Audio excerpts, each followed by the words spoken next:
Welcome to lesson 2. This is order and compare fractions and decimals. So we're comparing fractions and decimals. So our objective is I can compare fractions and decimals by deciding to use fractions or decimals. So you need to decide if you're going to compare fractions, if you're going to change your fractions to decimals or change your decimals to fractions. No vocab, but we're going to do some review. So remember, when you are comparing fractions, you are looking at the same denominator. So in this case, we have 2/3 and 1/3. So our denominators are being compared here.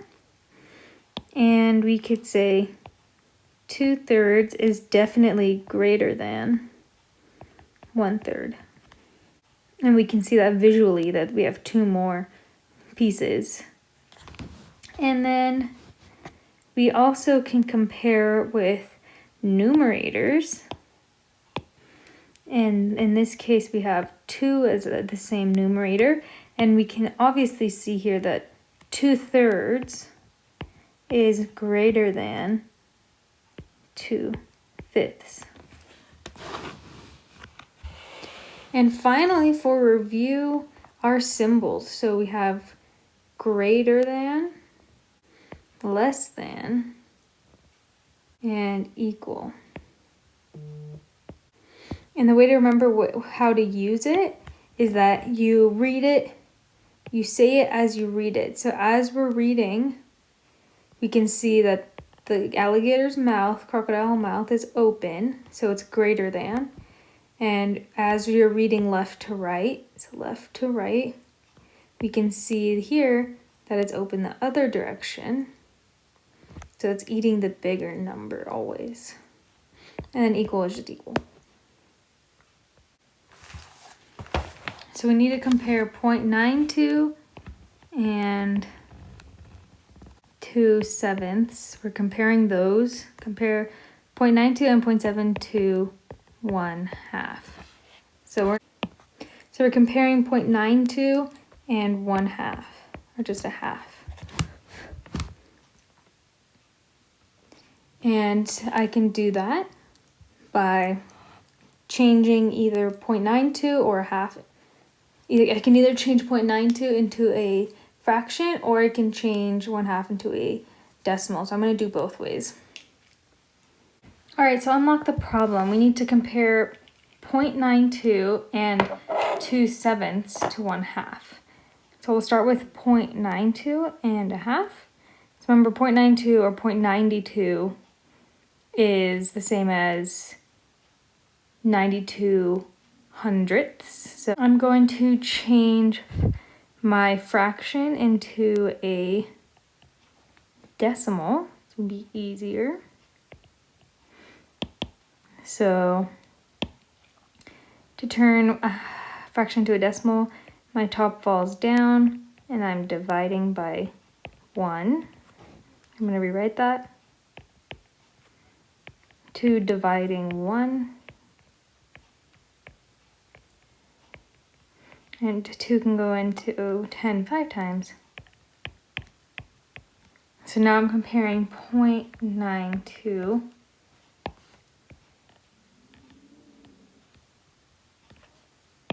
compared to 0.5.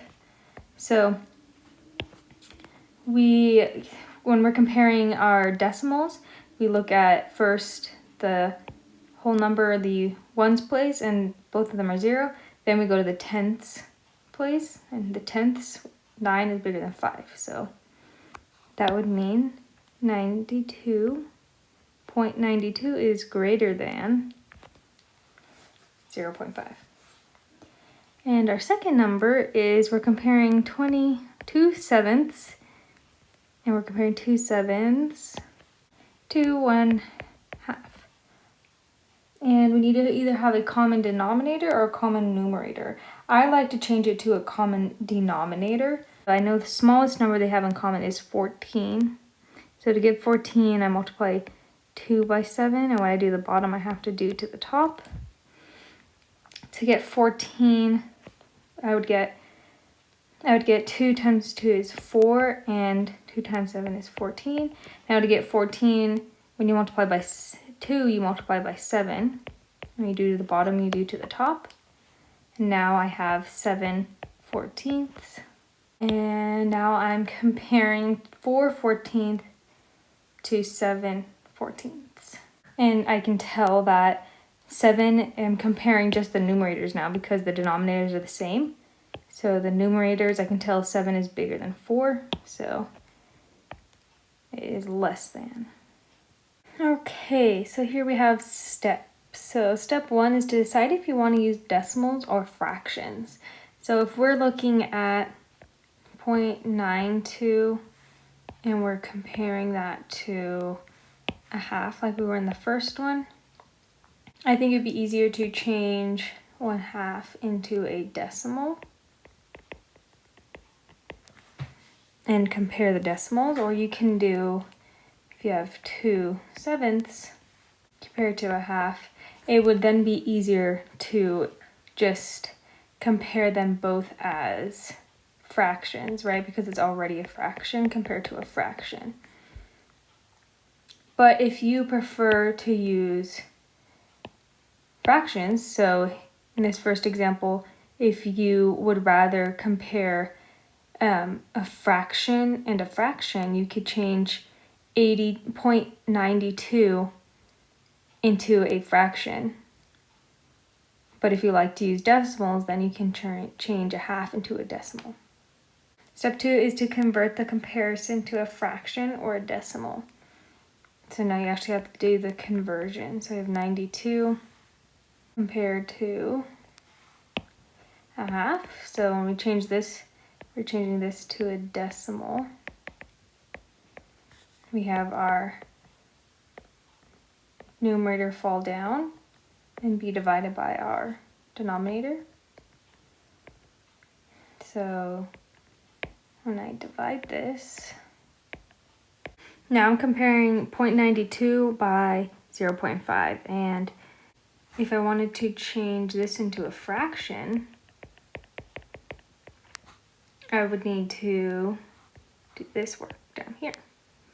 So 0.92, the 2 is in the hundredths place, so it's 92/100. And I know 2 can go into both of these, so I can divide by 2. So that gives us 46, and I know 2 can go into both of these again.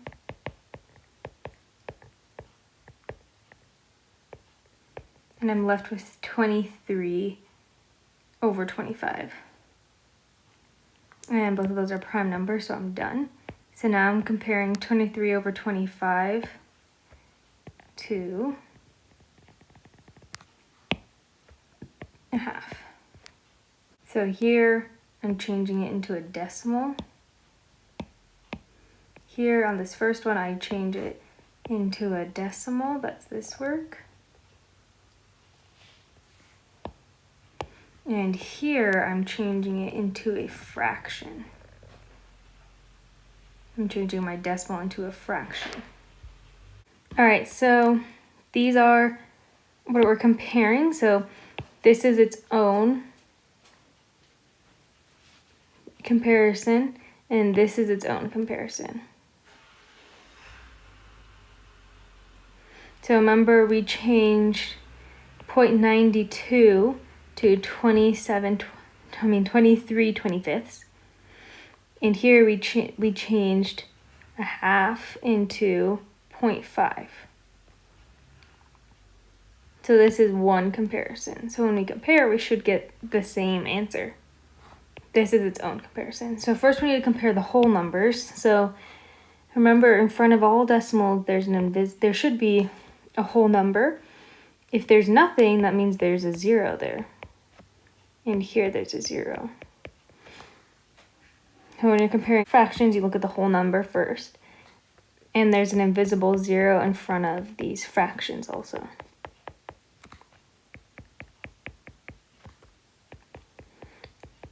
But since it's 0 in front of all of these, we need to move on to step 4, which is to compare a different part, which will be different for decimals and different for fractions.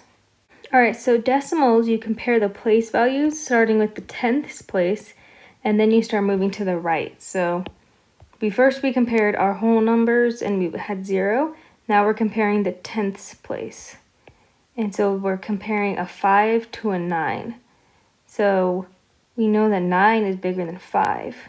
So therefore, according to this would be our greater than. So 0.92 is greater than 0.5. You could also imagine there's a 0 behind. You would, by doing that, make these have the same amount of place values. So 92 compared to 50, we know 92 is bigger than 50. So that's for decimals. Now let's do fractions. All right, and then for fractions, you need to compare the denominators first. They need to be the same in order to compare. So if they're not the same, you need to find a common denominator and compare the numerators. So we are looking at 2 different problems here. Remember, 23/25 is 92/100. So we need to find a common denominator between 25 and 2. I know that if I multiply 25 by 2, I get 50. And if I multiply 2 by 25, I also get 50. So I'm going to multiply this by 2 and this by 50, which will give me 50 on the bottom for both of these. Now what I do to the bottom, I have to do to the top. So 23 times 2 is 46, and 1 times 2, 50 is, oh, that's not right. Silly mistake. So I multiply 2 by 25, and that gives me 50, and I multiply 1 by 25, and that gives me 25. Now I'm comparing the numerators now. So my denominators are the same, 50 and 50. So now I'm comparing 46 and 25. And I know that 46 is bigger than 25. Same thing on this side. So 7, a common denominator between 7 and 2 could be 14. So 7 times 2 is 14. And 2 times 7 is 14. That's a 7. And what I do on this side, the bottom, I have to do the top. So 2 times 2 is 4. And 7 times 1 is 7. Now I can compare, now that my denominators are the same, I can compare my numerators. So what's bigger, 4 or 7? 7 is, right? And then finally, step 5. So step 5 is to write your answer in its original form. So we were originally comparing, when we compared here and here and here, we were originally comparing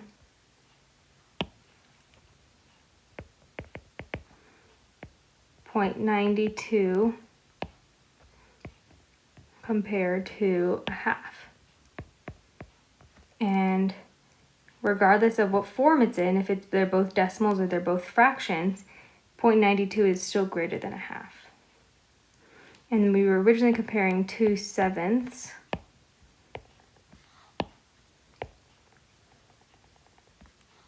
compared to a half. And regardless if it's 2/7 or 7/14, 1/2 is still greater. So we have to use the original numbers that they gave us.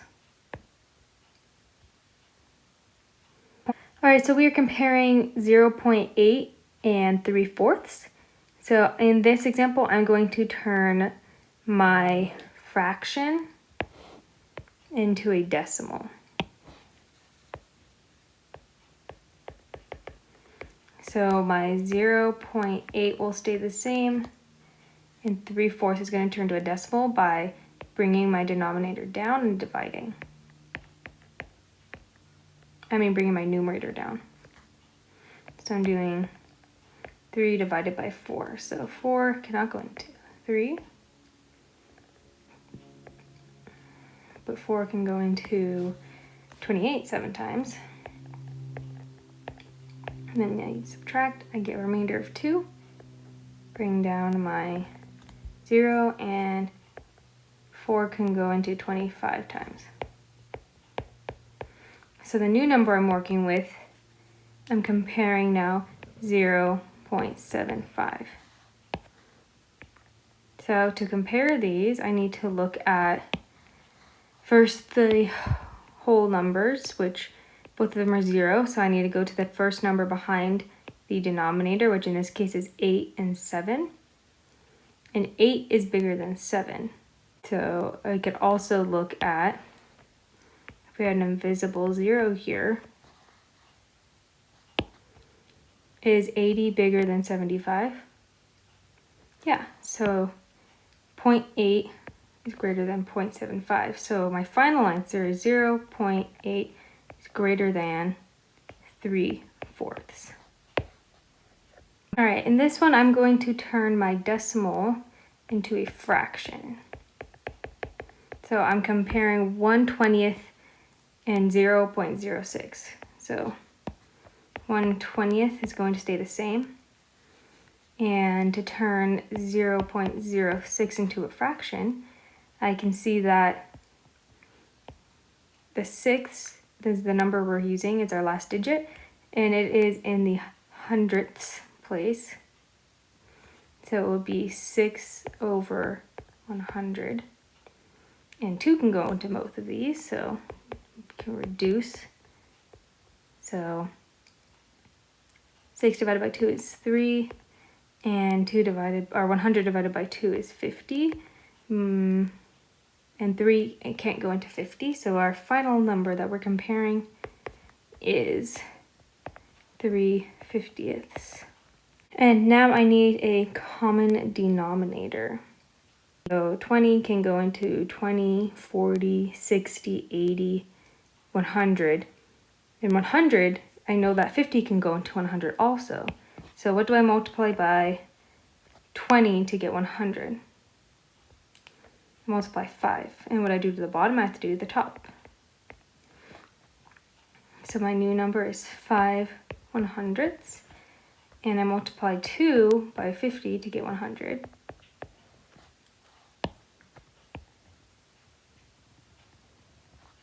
So now I'm comparing 6/100. Now I need to ask which is bigger, 5? Well, my denominators are the same now. And I can look at my numerators. What's bigger, 5 or 6? 6 is. So 6/100 is greater than 5/100, but I need to rewrite that. That's not my final answer. My final answer is 1/20 is less than 0.06.